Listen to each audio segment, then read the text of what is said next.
guys, it's Annie. Welcome back to my channel. So in my last video, I walked you guys through 5 steps to take in order to become a successful influencer in 2020. So I'll have that video linked up in the iCards if you want to check it out before or after this video. But this video is sort of the part 2 to that video. So once you've established yourself as an influencer, this video is all about how to land paid brand deals and sponsorships, specifically with a smaller following. Because unfortunately, there are a lot of people that tell you that you need like 5,000 Instagram followers or 10,000 YouTube subscribers, or there is no chance for you to have any kind of sponsorships or brand deals, which is completely false. A marketing person named Joshua Osborne actually commented on one of my posts yesterday on Instagram, and he was basically saying how micro-influencers, influencers with a smaller following, are actually the new wave of influencer marketing, and it's actually more on our side that brands are looking for paid brand deals. And I absolutely agree with him. So in today's video, I'm going to tell you why he is absolutely right, and I'm also going to walk you through every single step you need to know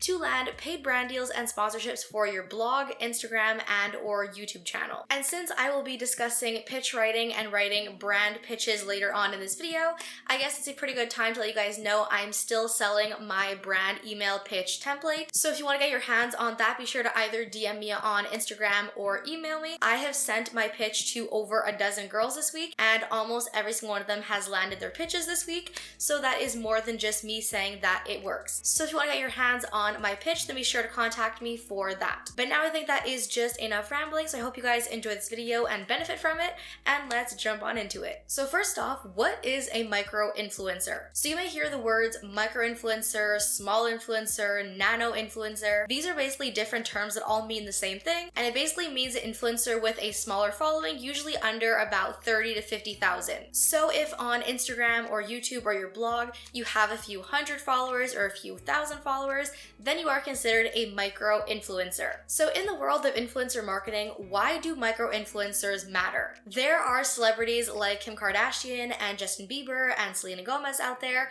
with hundreds of millions of followers. So with all these celebrities out there, why on earth would a brand want to pay me with 300 Instagram followers and 15,000 subscribers to promote their product when they could have Selena Gomez do it? And the answer to your question is engagement and cost effectiveness. You might think that Kim Kardashian with 160 million followers has more engagement than you do, but engagement rates are not calculated by how many followers you have. The equation for engagement rate is likes plus comments divided by followers times 100, which is why Kim Kardashian has an engagement rate of 2% and mine is 50%. Because though she has 160 million followers, she gets no more than 3 million likes per post and a few thousand comments per post, whereas I have about 340 followers on Instagram and I'm getting about 180 likes per post and about 30 comments per post, meaning that the comparison between her followers and her engagement and the comparison between my followers and my engagement is much higher than hers. And then what cost effectiveness means: if a brand was trying to decide whether to have a brand deal with me or Kim Kardashian, they would ask themselves, who's gonna bring them more customers? Who's gonna bring them more money? If they spend this money on this brand deal, is it going to be worth their money? How much they get back? And if your guess is that a macro influencer like Kim Kardashian or Kylie Jenner is going to bring more traffic and more customers than you and me as micro influencers, then you are wrong. Ask yourself honestly, how many times have you actually found yourself buying a product because it was on Kylie Jenner's Instagram? I can't even count once, because I am not buying a foundation from somebody who has promoted 6 other foundations, probably all competitors of each other, just because they're being paid to promote that product. I'm going to buy something off the recommendation of a micro influencer who's been talking about the same foundation for like 3 years on her Instagram and has only talked about that foundation, because chances are she actually uses that foundation, actually likes that foundation, and is actually genuinely talking about this product because she likes it. So in a case like this one, it is worth a lot more money for them to pay me, say $25 or $100, than to pay somebody like Kim Kardashian hundreds of thousands of dollars on the off chance that she actually gets them a few customers. And it has actually been statistically proven by sources like MediaPost and Hello Society that micro-influencers have more engaged audiences that are actually paying attention to what we're talking about and actually more likely to buy the products that we talk about. Which is why brands are turning to micro-influencers a lot more than macro-influencers nowadays, because we have high higher engagement rates, more focused audiences, and we're more likely to bring them traffic and customers. So that, in a very, very long, very detailed explanation and nutshell, is why micro-influencers are so important to the world of influencer marketing and why you should be a lot more confident in your work in influencer marketing. So now that you've got your confidence up and you've listened to my entire TED Talk, now let's jump into how you actually land a brand deal. So step number 1, build yourself a media kit. What is a media kit? It's essentially an online document of sorts that has all of the insights, the audience demographics, and basically all the important information that brands are looking for when looking at your Instagram, your channel, or your blog. So basically when a brand is looking at whether or not they want to work with you, they look at your media kit to see all of your insights, your stats, and your demographics to see if you are a good fit to work with them. Now, I don't know about you, but I am no graphic designer. So I use this free website called Zine.co, where you basically connect all of your social media and it makes it for you with all of the important information that brands are looking for. Then all you have to do is just go in there a few times a month to refresh your stats and your demographics, and then send your media kit off to the brands whenever you are pitching and or working with them. And another great thing about having a media kit is that oftentimes influencers actually put their rates on their media kits, which is a less aggressive, pushy way of telling brands you want to get paid, because your rates are right there on your media kit to be seen when they look at it, so they know right away that you intend to be paid without you actually having to say it. So step number 2 is to find a brand to work with. Now, this takes a little piece of my heart every single time somebody asks me, who should I work with?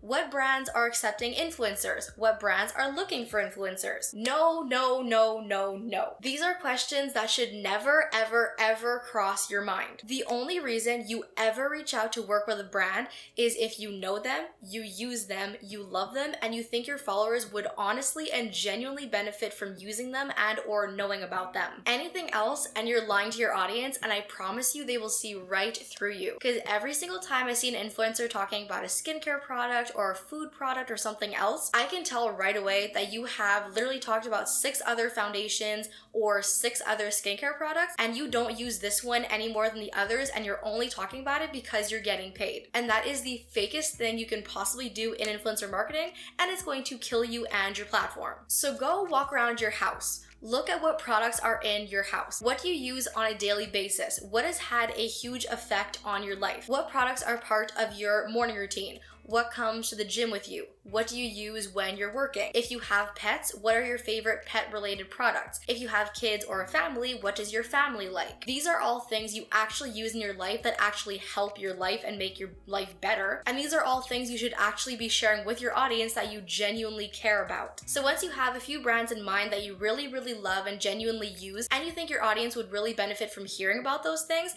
those are brands you want to reach out to. Now, step number 3 is something super, super important that nobody pays attention to, and it is the importance of building a relationship with a brand. So take that product of the company you want to work with. Take some pictures and post them on your Instagram, unsponsored, unpartnered, just because you want to share them. Then tag the brands in that post, and once the post is up, take screenshots of the insights, the analytics, and the engagement on that post. You cannot even begin to imagine how powerful it is when you reach out to a brand for a brand deal and you can confidently tell them, my audience loves hearing about your products, and then prove it with screenshots of your insights and your audience basically reacting to posts about their brand. So that is one thing to consider and something that is extremely powerful in marketing. Step number 4, how do you actually contact the brand? So now that you're ready to contact the brand, how do you go about it? So if you go onto the brand's Instagram page and click on the little email button, or you go onto their website and go to the little contact us section, the only emails you're going to find is their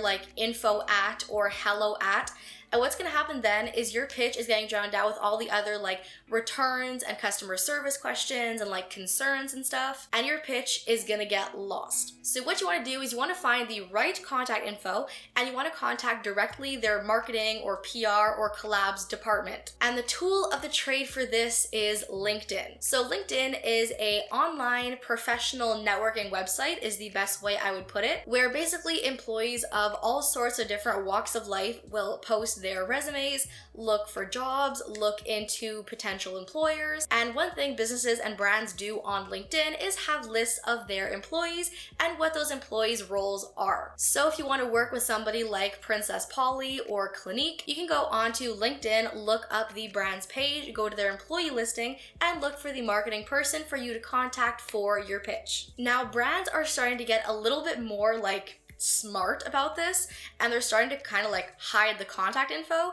So if for whatever reason you go looking for an email and can't find it, one other option you have is to go onto their Instagram and DM them and just say, who can I contact for PR or collaborative inquiries? That way you still sound professional, but you're still getting your thing done. Step number 5, how to actually write your pitch. Now this is where a lot of people start to freak out, because a lot of people think there's like only one perfect pitch template out there, and if you don't have it, you have no chance of landing a pitch, which is so far from the truth. It's not about the words that you use or the structure that you have in your pitch. This is not your master's degree university essay. It's just a pitch to a brand. Don't take it so seriously. They are much more interested in the information you give them and how it's going to benefit them. So starting off for your subject line, the one I always use is just the company's name X my name. So for mine, I had like Skillshare X my name. And the reason I know this works is I got reached out to by like 5 different brands, and each one of them used the same exact subject line. So that is pretty much the industry standard for pitch emails. So as for the information you want to include in your pitch, what is your brand? Who is it for? What is it for? What does it do? How long have you known about their brand? How long have you been using their brand? What's your favorite thing about their brand? What's your favorite product of theirs? How has the product you love helped you or changed your life? And most importantly, how is working with you going to help the brand and benefit them? What idea for a campaign do you have? Like pitching your favorite chocolate bar for Valentine's Day, or it's summertime so you want to work with your favorite bikini line, or you want to work with Honey because over Christmas you saved thousands of dollars on online Christmas shopping and you want to share this very useful extension tool with your audience. Just very logically ask yourself, if you were a brand receiving this pitch from an influencer, what would you want to see in this pitch? What information do you need to see? And if you're really stuck and you don't have any idea what to write or how to structure your email, then one thing you can do is go on to Pinterest and search up like pitch email templates, sign up for one of the bloggers' newsletters, and they'll often send you a pitch right after you sign up. They're not always the best or the best structure, but it still gives you like a good enough idea of what to write and how to write it, and like basically guidelines of how to write it. So if you're really stuck, that's one option you can also use that is kind of really helpful. And as I said in my intro, I'm still selling my pitch template if you want to buy it. So then once you've sent your email, the next step is negotiating. You are going to email brands and pitch to them, and they're going to tell you they don't have a budget, or they're going to push for a free product exchange and tell you that they only do free product exchanges, even though you've seen them do sponsorships time and time again, because brands are going to do everything possible in their power to save themselves money and make you do all the heavy lifting. But listen to this carefully. Anytime you accept a free exchange partnership, you are letting yourself be taken advantage of, because this brand is literally just selling you one piece of stock they probably already have on their shelves. Once you receive the product, you're the one who is making the content, taking the pictures, filming the video, editing pictures, editing videos. Maybe you have to hire some outside help to help you shoot pictures or videos. Maybe you have an editor. These are all things that you are doing and spending your time and your equipment on that this brand is getting for free. And you don't understand it in the moment, but by doing this and accepting these like free product exchanges, you're doing other influencers a huge disservice, because by you accepting a free product exchange instead of payment, you're basically telling them they can get away with this and get away with not paying people for their hard work. Trust me when I say there is no size of following you have to be considered for payment or be worthy of payment. Once you have a following, an engaged following, you are worthy of payment. And if the brand doesn't see that and doesn't respect that, then move along. I can't even tell you how many times I've turned down brands because they refuse to pay me, and then once I shut them them down, all of a sudden they're ready to pay me. It's the lay of the land in this business. People will take advantage of you to as long as they can drag it on for. So whether it's $10, $100, or $1,000, figure out what your rate is, stand your ground, stay strong and confident, and if they won't pay it, then move on till you find somebody who will. Because you have a value, you have a worth, and you gotta stick by it. And then the last thing I want to talk about is something I get asked all the time, and it's how do you come up with your rate? How do you figure out how much to charge and how much you're worth? So I've heard so many things. I've heard like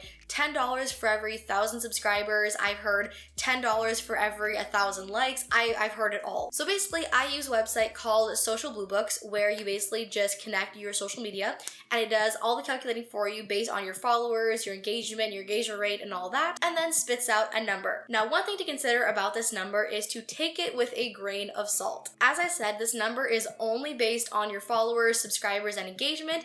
It does not take into consideration how much your time is worth, how much your equipment is worth, how good quality your content is going to be. So those are all things you're gonna have to calculate and figure out yourself and then add on to the price it gives you. But that is my little trick for figuring out your rate. So that, you guys, is pretty much everything I had to say about how to land paid brand deals as a influencer with a smaller following. I really hope you guys enjoyed this video and found it even a little bit helpful. If you have any more questions, feel free to comment down below, DM me on Instagram, email me, any which way. I'm your girl, I'm here for you. Thank you guys so much for watching. Love you all to the moon and back, and I'll see you in my next video. Bye!